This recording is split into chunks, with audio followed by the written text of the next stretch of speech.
তো আজকে বন্ধুরা আমাদের রাতের খাবারে দেখো কি রয়েছে। এখানে রয়েছে রুটি আর পেঁপে দিয়ে আলু দিয়ে তরকারি, মানে আলুর পেঁপের ভাগ কম, আলুই বেশি। আর এখানে ডিম ভাজা।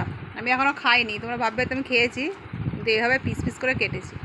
ডিম ভাজা, তো এটা আমাদের আজকে রাতের খাবার। তো রুটিটা দেখতে পাচ্ছ, রুটিটা কত নরম, কত সুন্দর। এটা আশীর্বাদ আটা রুটি, এই দেখো একদম, দেখতে পাচ্ছ একবারে সফট। অ্যাড দিচ্ছে নাকি তুমি? একদম সফট।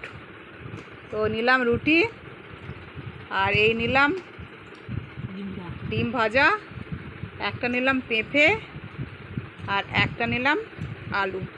নিয়ে এবার এটা আমি মুখের মধ্যে গুজে দিই।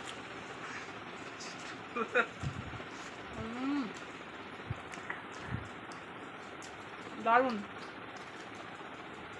খুব সুন্দর। লুকিং লাইক আ ওয়াও। বন্ধুরা, তোমাদের কাদের কাদের রাতটা রুটি খেতে ভালো লাগে আমার সঙ্গে কমেন্ট করে জানাবে। শুভরাত্রি, তোমরা সবাই ভালো থাকবে, সুস্থ থাকবে। তোমরা আশীর্বাদ করে যেন আমিও সুস্থ থাকি। টাটা, বাবা।